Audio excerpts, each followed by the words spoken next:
Okay, hello everyone. With me is Professor Brendan Payne, and he has been teaching writing for a while. Professor, 15 years, yeah, 15 years. Yeah. So what tips can you give a teacher teaching writing to students? So when I was learning writing, professors said something to me that was really important. That is the first key in teaching writing is to have them think of themselves as writers before they even begin. So they think, I'm not a writer, I'm not a writer. Yes, you are. Everyone is a writer. Let's just make it better. And there's a great trick that I learned, funny you mention it, called grammar dice. Ooh, Fancy. Isn't that pretty? No, I actually stole this idea from a professional development seminar 10 years ago. The company that made grammar dice has since gone out of business, but I still use it myself. And the key is to get them playing with writing so that they forget that it's education. It doesn't feel like work to them, it feels like a game.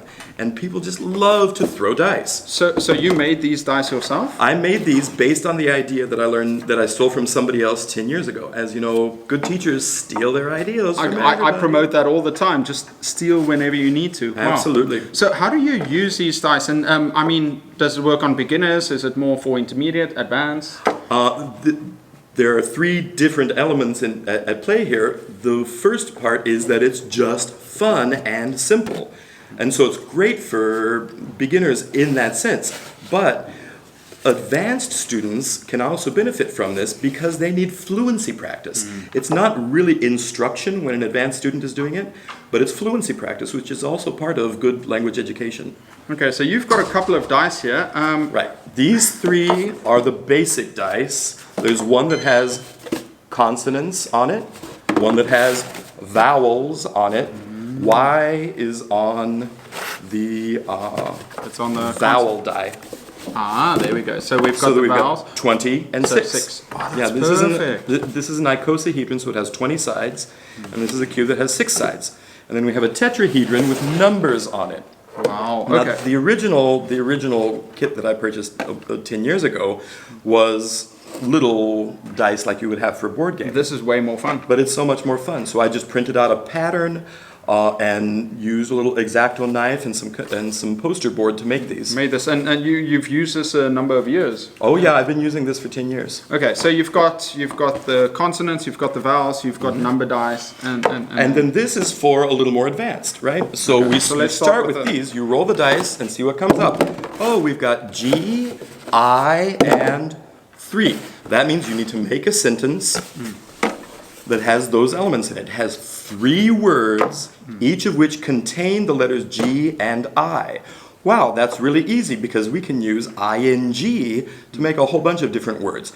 But if the students don't have really strong vocabulary, if they don't have a strong lexicon, you can start with a list of words that might go in here. Oh, what words have G and I in them, everybody? Gift, giddy, so any words intrigue, that just have intrigue, and then you just brainstorm the words together, yeah. And then they individually make a sentence.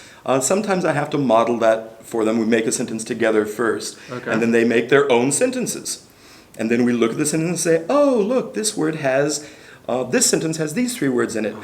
But then you look at the sentences and see what mistakes they're making. Okay.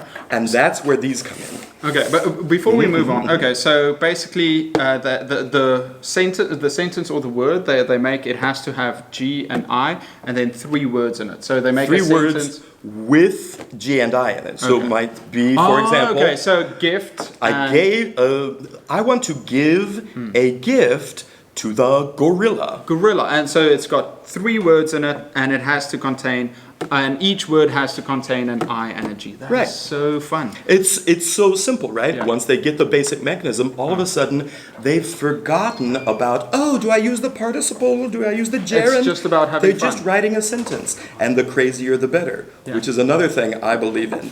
Crazier sentences are easier to remember. So if I threw this, so you give it to a student, they throw it, you need 4, so 4 is kind of high, but 4 you need words. to make, and then we throw this, just to with make sure. an H and an an A. Ooh. So H and A. So catch, Happy. happy, Alzheimer's. Alzheimer's. So they have to make a sentence, catch, happy, Alzheimer's. Every single word needs to have H and A in it. Not every single word. But the words, they should be at least 4. There should be at least 4 words that have both of these letters in them. It's just a very simple criterion. It's easy for them to grasp even in a second language. And it's really fun because I think the main thing is they think writing is difficult, but it also helps them to become more creative. It's called getting over that affective filter, and so that they forget that they're learning. They think they're just playing a game. And it works on us too. I mean, we fall into things that are difficult if it's phrased as a game. Right. And that's why I think it's such a great way to learn. So, And then once they've got the hang of it, you can add these extra dice. Now these are blank, and I've just put words on them with Post-it notes. This is the last one that I did. This one has commonly misused transitive verbs on it. Speak, tell, ask, where, etc. Things that I noticed they were having a problem with in their first example sentences. I like this idea of just using the Post-it notes. So you don't need to make a die just for and put on the words. You just reuse different words. Like you said, Exactly. you noticed that they had trouble with these. So. It's very targeted. And then this one, I noticed they were having problems with prepositions. And so this one has different prepositions that they sometimes have difficulty with. And so what you do is you roll the basic dice, and then you add one of the die. You say your sentence also has to have this word in it used correctly, tell, or whatever it is. And then once they've gotten the hang of it, you say, do you want to add one more? Do you want a challenge? Yes, let's have a challenge. have a challenge. Okay, you also need to use this preposition. Oh, about. Everybody has to do that. What I like about this is even though it's got the same rules, the same words, same letters, the students are going to make vastly different sentences. Exactly. And one thing that I really like is that I take some of their sentences, I draw them randomly, and put them up on the board with no name on it and say, one of you wrote this sentence. Ooh, let's look at it. What do you all think? Is it great? Is it so-so? What could we change? Did they use the transitive verb correctly? Etc., etc. And I love it because you can take it from anywhere. You can start taking that sentence they made and say, okay, well, let's rewrite the sentence, change some of the words or whatever it might be. But this is so much fun to use. It's scaffoldable and it's engaging. And those are two criteria that I really search for when I'm designing an activity. Well, thank you so much for teaching us all about this. Professor Payne, thank you. Everyone, I hope you learned something. I feel like I'm going to use this for my next writing activity. Bye-bye.